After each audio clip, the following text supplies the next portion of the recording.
আসসালামু আলাইকুম। সংবাদে আপনাদের সবাইকে স্বাগত জানাচ্ছি। আমি ফিরোজ তোহা। শুরুতেই আরবে কেবলস সংবাদ শিরোনাম জানিয়ে দেব এই মুহূর্তে হাতে পাওয়া সর্বশেষ গুরুত্বপূর্ণ আপডেট বাংলা সংবাদ। শুরুতেই থাকছে শেখ হাসিনার হাতে আছে মাত্র 18 দিন, অপশন মাত্র দুটি। বাংলাদেশের ক্ষমতাচ্যুত সাবেক প্রধানমন্ত্রী শেখ হাসিনা এখন পালিয়ে গিয়ে ভারতে অবস্থান করছেন। শতাধিক হত্যা মামলার আসামি হয়েছেন তিনি।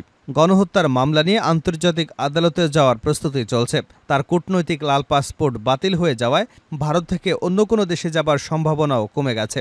ভারতের আইন অনুযায়ী বিনা ভিসায় শেখ হাসিনা সে দেশে ৪৫ দিন থাকতে পারবেন। এর মধ্যে কেটে গেছে ২৭ দিন। এ অবস্থায় ক্ষমতাচ্যুত বাংলাদেশি প্রধানমন্ত্রী শেখ হাসিনার সামনে দুটি পথ খোলা রয়েছে।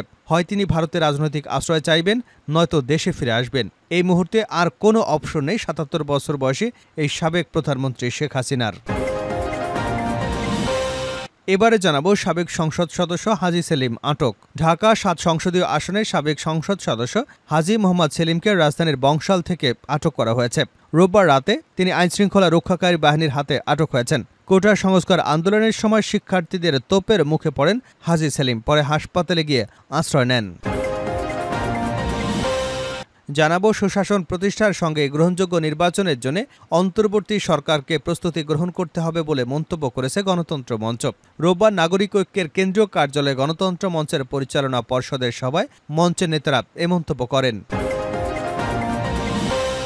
এদিকে সেপ্টেম্বরেও বন্যার শঙ্কা, হানা দেবে তাপপ্রবাহ ও বজ্রঝড়। সেপ্টেম্বরেও দেশের বিভিন্ন অঞ্চলে স্বল্পমেয়াদী বন্যার পূর্বাভাস দিয়েছে আবহাওয়া অধিদপ্তর। উত্তর ও মধ্যাঞ্চলে মাঝারি ধরনের বজ্রঝড় হতে পারে। এদিকে এ মাস থেকে দুটি মৃদু তাপপ্রবাহ বয়ে যেতে পারে। আবহাওয়া অফিস জানিয়েছে সেপ্টেম্বরে স্বাভাবিক বৃষ্টিপাতের সম্ভাবনা আছে, তবে এর মধ্যেও ১ থেকে ২টি মৃদু তাপপ্রবাহ বয়ে যেতে পারে। জানিয়ে দেব সিঙ্গাপুরে গেলেন বিএনপির মহাসচিব। স্বাস্থ্য পরীক্ষার জন্য রাতে সিঙ্গাপুরে গেছেন বিএনপির মহাসচিব মির্জা ফখরুল ইসলাম আলমগীর। রোববার রাত ১১টা ৫৫ সিঙ্গাপুর এয়ারলাইন্সের একটি ফ্লাইটে ঢাকা ছাড়েন বলে জানান বিএনপির মহাসচিবের একান্ত সহকারী ইউনুস আলী। এবং সর্বশেষ জানাবো আন্তর্জাতিক সংবাদ। ইসরায়েলের অন্দরমহলে গভীর হচ্ছে ফাটল। গাজা যুদ্ধকে কেন্দ্র করে ইসরায়েলে আবারও অন্দরমহলে দেখা দিয়েছে ফাটল। যুদ্ধবিরতি ও হামাসের হাতে জিম্মি ব্যক্তিদের বিষয়ে ইসরায়েলের প্রধানমন্ত্রী বেঞ্জামিন নেতানিয়াহু ও প্রতিরক্ষা মন্ত্রী ইয়োব গ্যালন্টের মধ্যে ব্যাপক বাগবিতণ্ডা হয়েছে। কোনো চুক্তির অংশ হিসেবে ফিলাডেলফি করিডোর থেকে ইসরায়েলি সেনারা সরে যাবেন কিনা এমন প্রশ্নে তর্ক করে নেতানিয়াহু ও ইয়োব গ্যালন্ট। এতক্ষণ শিরোনাম শুনছিলেন, এবার বিস্তারিত। প্রিয় দর্শক, আপনি যদি এই চ্যানেলে নতুন হয়ে থাকেন, ভিডিওটি দেখতে দেখতে চ্যানেলটি সাবস্ক্রাইব করে আমাদের সঙ্গে থাকুন। আর এই ভিডিও সম্পর্কে আপনি আপনার মূল্যবান মতামতটি কমেন্ট বক্সে জানিয়ে দিন। আর হ্যাঁ প্রিয় দর্শক, জানিয়ে দিন ভিডিওটি কোথা থেকে দেখছেন। শেখ হাসিনার হাতে আছে মাত্র 18 দিন, অপশন মাত্র দুটি। বাংলাদেশ থেকে ক্ষমতাচ্যুত প্রধানমন্ত্রী শেখ হাসিনা এখন ভারতে অবস্থান করছেন। শতাধিক মামলা হয়েছে তার বিরুদ্ধে। এর মধ্যে হত্যা মামলাই বেশি। হত্যা মামলা নিয়ে আন্তর্জাতিক আদালতে যাওয়ার প্রস্তুতি চলছে। তার কূটনৈতিক লাল পাসপোর্ট বাতিল হওয়ায় ভারত থেকে অন্য কোনো দেশে যাওয়ার সম্ভাবনা কমে গেছে। ভারতের আইন অনুযায়ী বিনা ভিসায় শেখ হাসিনা সে দেশে ৪৫ দিন থাকতে পারবেন। এর মধ্যে কেটে গেছে ২৭ দিন। এই অবস্থায় ক্ষমতাচ্যুত বাংলাদেশের প্রধানমন্ত্রী শেখ হাসিনার সামনে দুটি পথ খোলা আছে। হয় তিনি ভারতে রাজনৈতিক আশ্রয় চাইবেন, নয়তো দেশে ফিরে আসবেন। এই মুহূর্তে আর কোনো অপশন নেই ৭৭ বছর বয়সী এই সাবেক প্রধানমন্ত্রীর হাতে। ভারত এখন কি করবে? তারা কি শেখ হাসিনাকে রাজনৈতিক আশ্রয় দেবে, যেমনটা দিয়েছিল ১৯৭৫ সালে বঙ্গবন্ধু হত্যার পর? ৬ বছর ভারতের রাজধানী নয়াদিল্লিতে আশ্রয়ে ছিলেন শেখ হাসিনা। জানা যায় ভারত এখন উভয় সংকটে। তারা কি তাকে রাজনৈতিক আশ্রয় দিয়ে বাংলাদেশের সঙ্গে বৈরী সম্পর্ক তৈরি করবে? সেই সম্পর্ক এখন অনেক তিক্ততায় পরিণত হয়েছে। ভারত বিরোধী সেন্টিমেন্ট আগের থেকে অনেক বেশি এখন। বহির্বিশ্বেও ভারতের সাম্প্রতিক তৎপরতা নিয়ে নানা প্রশ্ন দানা বাঁধতে শুরু করেছে। ভারত কি শেখ হাসিনাকে প্রোটেকশন দেবে? পাসপোর্ট বাতিল হয়ে যাওয়ায় শেখ হাসিনা এখন উদ্বাস্ত। অন্য কোনো দেশে যাওয়ার ইচ্ছা থাকলেও তা খুবই কঠিন। চীন এবং ভারত শেখ হাসিনাকে নিয়ে বাজি ধরেছিল। দুটো দেশই হেরেছে। মাঝখানে জিতে গেছে অন্য একটি দেশ। চীন সতর্ক হয়ে গেছে। ভারত হাসিনাকে নিয়ে স্বপ্ন দেখছে এখনও, কিন্তু ইতিহাস বলে অন্য কথা। দিল্লিতে ভারতের পররাষ্ট্রমন্ত্রী এস জয়শঙ্কর হাসিনার ভবিষ্যৎ নিয়ে কোনো স্পষ্ট ধারণা দেননি। এ অবস্থায় হাসিনা যদি ভারতে রাজনৈতিক আশ্রয় চেয়ে বসেন, তখন তাদের নীতি কী হবে তা নিয়ে উভয় সংকটে প্রশাসন। রাজনৈতিক পণ্ডিতরা দ্বিধাবিভক্ত। হাসিনাকে দেশে ফিরিয়ে আনার ব্যাপারে চাপ বাড়বে ভারতের উপর। ইতিমধ্যেই বাংলাদেশের পররাষ্ট্র উপদেষ্টা তৌহিদ হোসেন একই রকম একটা ইঙ্গিত দিয়েছেন। ভারতের উদ্বেগ সেভেন সিস্টার নিয়ে। হাসিনার জামানায় স্বস্তি এসেছে, প্রতি বিপ্লবের পথে গিয়ে যেটুকু অর্জন তাও হারিয়ে যেতে পারে, সেই আশঙ্কাও তাদের মধ্যে রয়েছে। তাদের ভয় হাসিনার প্রতি কৃতজ্ঞতা বোধ দেখাতে গিয়ে চীনের আগমন ঘটে কিনা, সে নিয়েও তাদের মধ্যে সংশয় রয়েছে। তাছাড়া মার্কিন যুক্তরাষ্ট্র অনেকটা নীরবেই তাদের অবস্থান সুসংহত করছে।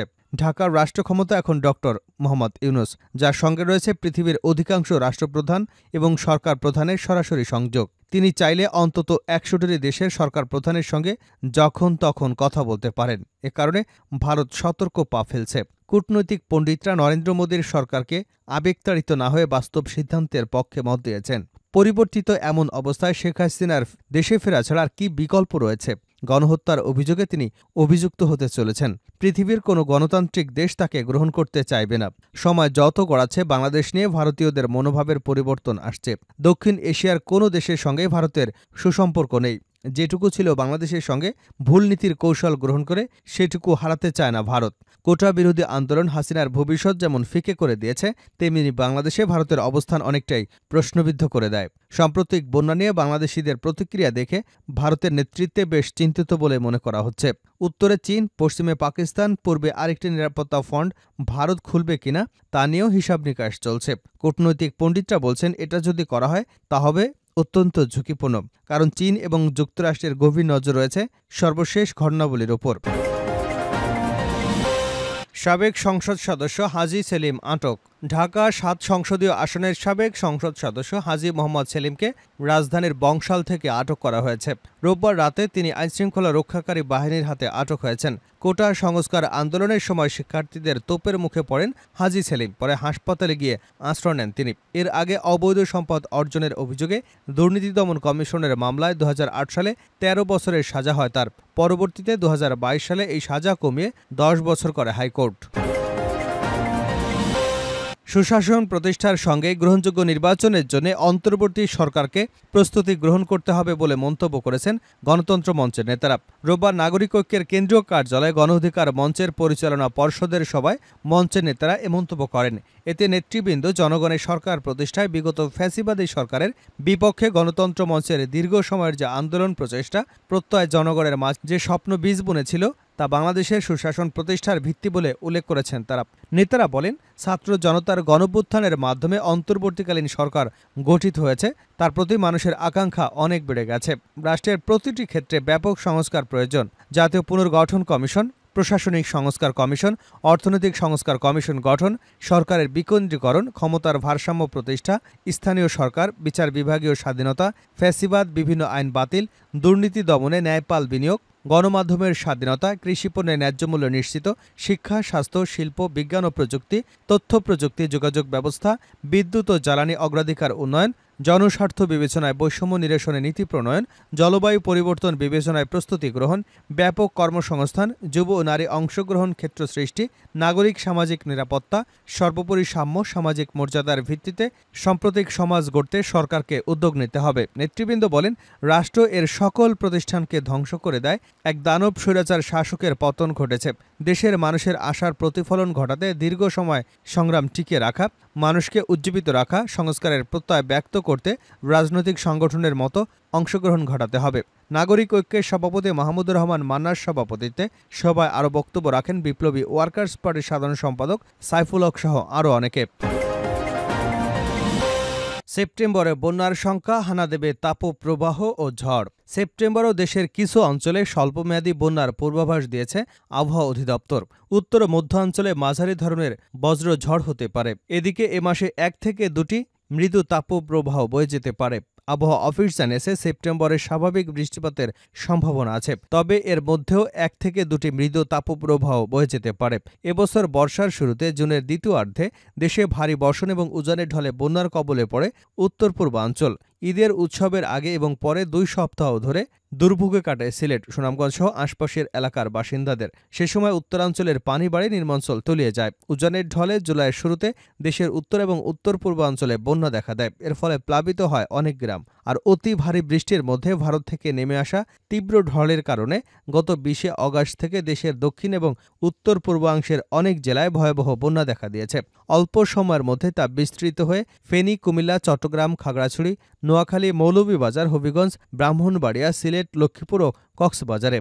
রোববার আবহাওয়া অধিদপ্তরের দীর্ঘমেয়াদী পূর্বাভাসে বলা হয়েছে, সেপ্টেম্বর মাসে দেশের উত্তর ও মধ্যাঞ্চলে ২-৩ দিন মাঝারি ধরনের বজ্রঝড় হতে পারে। এছাড়া সারা দেশে ৩ থেকে ৫ দিন হালকা বজ্রঝড় হতে পারে। এ মাসে ১ থেকে ২টি মৃদু তাপপ্রবাহ বয়ে যেতে পারে। সেই সঙ্গে দিন এবং রাতের তাপমাত্রা স্বাভাবিকের চেয়ে সামান্য বেশি থাকতে পারে। শেষ করছে আন্তর্জাতিক সংবাদ দিয়ে। ইসরায়েলের অন্দরমহলে গভীর হচ্ছে ফাটল।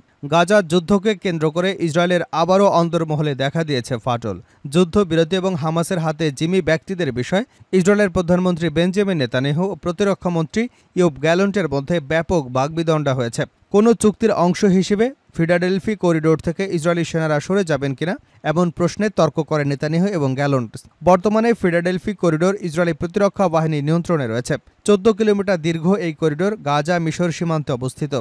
গাজায় যুদ্ধবিরতি চলাকালে এই করিডোরে ইসরায়েলি সেনা মোতায়েন রাখা নিয়ে হামাস এবং ইসরায়েলের মধ্যে বিবাদ হয়েছে।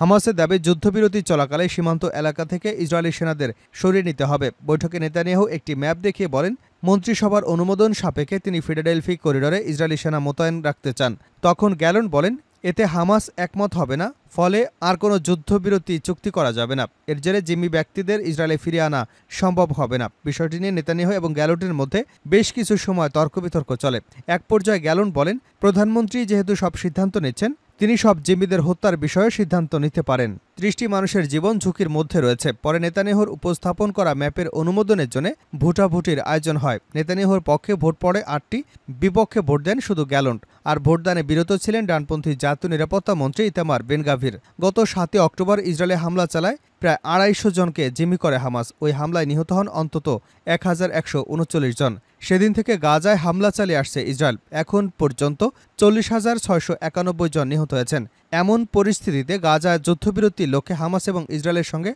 আলোচনা চালিয়ে যাচ্ছে যুক্তরাষ্ট্রের কয়েকটি দেশ।